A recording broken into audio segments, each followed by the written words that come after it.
Hello guys, and welcome to chapter 12, which is area and volume. So this is surface area, this is volume, which means we're talking about 3D figures. So last chapter was 2D figures, this chapter is 3D figures, and each section is going to be a different kind of figure. Now you will still need everything we learned last chapter, so make sure you still have those formulas and equations nearby as we go through this chapter. Let's get started. Prisms. Today's lesson is about prisms. A prism is a 3D shape that has two parallel bases. So you have to have bases, and they have to be parallel. Okay? The bases are congruent polygons lying parallel. So they are congruent and they are parallel. I know I've said that already, but that's the big thing. So if you look down here in figure 1 and figure 2, figure 1 has two triangles, and figure 2 has two rectangles or two squares. Okay, this is how you know they're prisms. Now, regardless of whether they are slanted like figure 1 or straight up and down like figure 2, all prisms, and in fact all 3D figures, have an altitude. Okay, this is the height of the figure. And the thing I want you to remember, so I'll do it in red, is that the altitude is perpendicular to the two bases. Has to be perpendicular. So in figure 1, notice how it's slanted. That means you have to draw your own altitude outside of the figure that is perpendicular to the base. Okay, in figure 2, it's not really a problem because it's already perpendicular. But in figure 1, in any figure that is slanted, you're going to need to draw your outside altitude. Okay. Now, you have the bases on top and bottom, but these faces, the side faces, so the rectangle in the back there, on the side, and then the one in front, those are called lateral faces. Okay, lateral meaning up and down, faces meaning sides.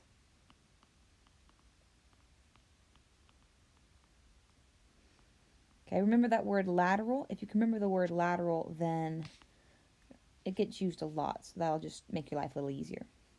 You will need to know how to draw these 3D figures, so if you have not been already drawing die in your spare time when you're bored, we need to learn how to draw 3D figures. Now, if the lateral faces are rectangles, then the prism is a right. Okay, it is a right prism. Okay, so figure 2 would be a right prism because the lateral faces are rectangles.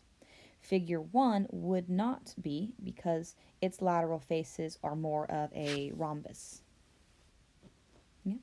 Last thing about prisms is they are classified by their bases. So figure 1 would be a triangle prism, and figure 2 would be a rectangular prism. Okay, so it's very important that you understand the name of the shape. That way you can use the right equation. Now, there are two types of formulas we're going over, or concepts, I guess. You have area and volume. Now, surface area has actually two different types of equations within it. So let me go ahead and just draw a rectangular prism up here. It's not going to be the prettiest, but it'll work. Now, before we get started, brief definition. Surface area is the outside of the figure.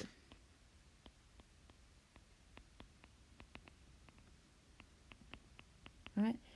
Basically, if you ever wrapped a birthday present or a Christmas present, surface area would be how much wrapping paper you use.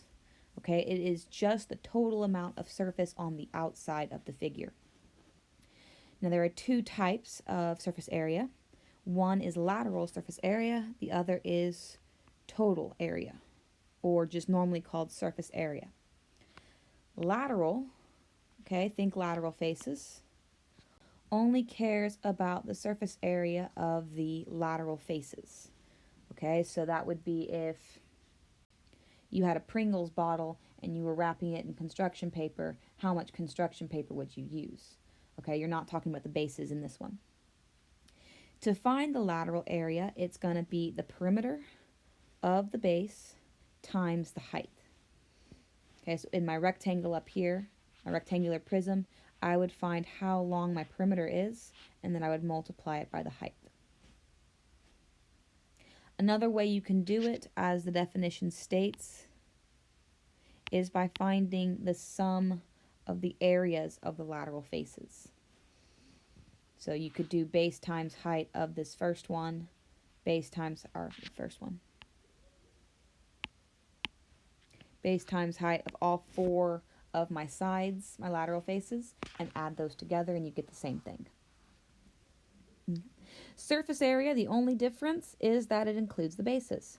So if you're looking over at the equation for surface area, notice how the lateral area, whoops, wrong color. All right, notice how the lateral area is in both. Never mind.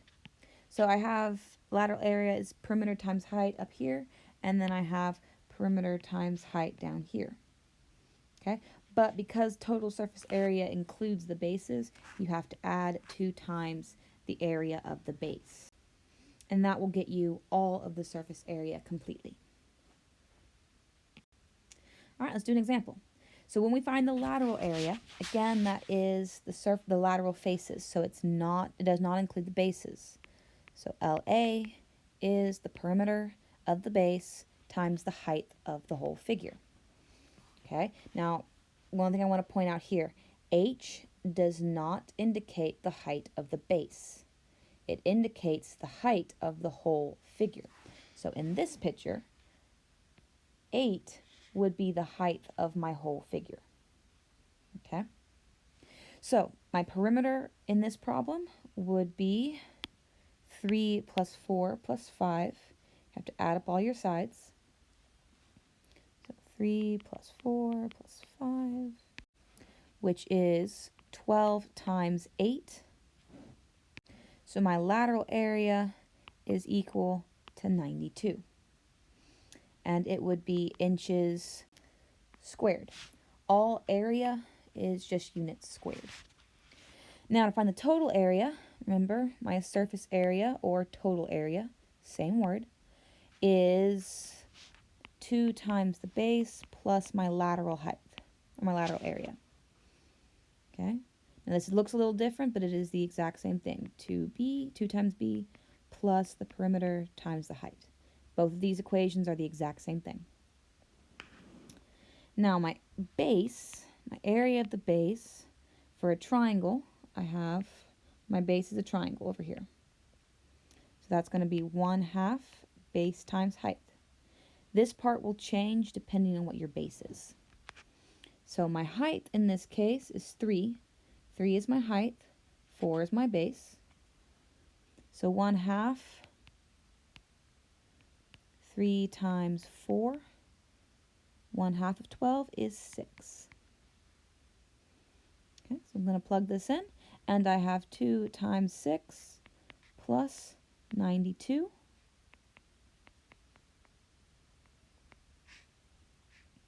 And you get the total surface area is 104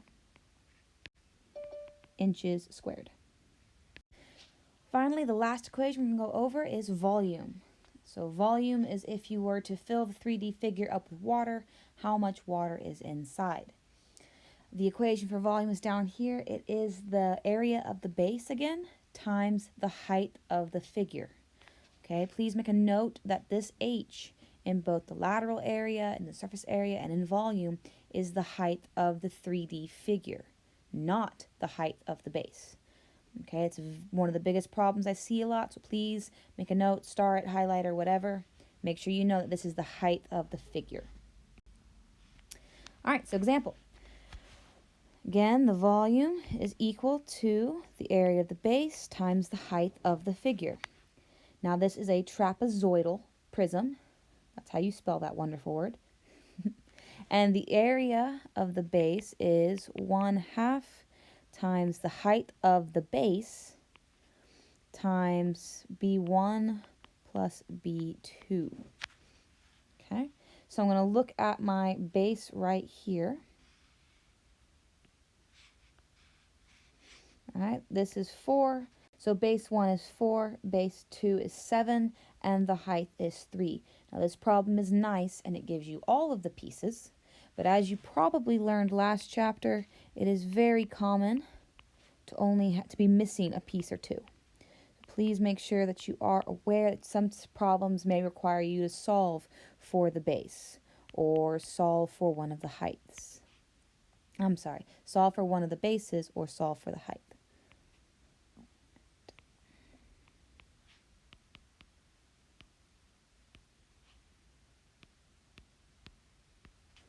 All right, so this will be the area of the base, 33 over 2. Leave it as a fraction. I know some of you have fundamental issues with fractions, but please leave it as a fraction. All right, now I'm going to plug this into my original equation. So volume is equal to 33 over 2, and then the height of my figure is 8. So times 8. Okay, now I can simplify this with my 2, which means 8 divided by 2 is 4, so 33 times 4 is 132.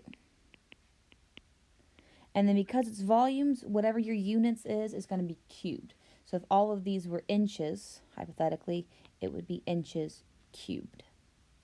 Okay. Now I haven't been really picky on the units, but it's always just good to know. That way when you do get to teachers or problems that care about the units, you are aware of it.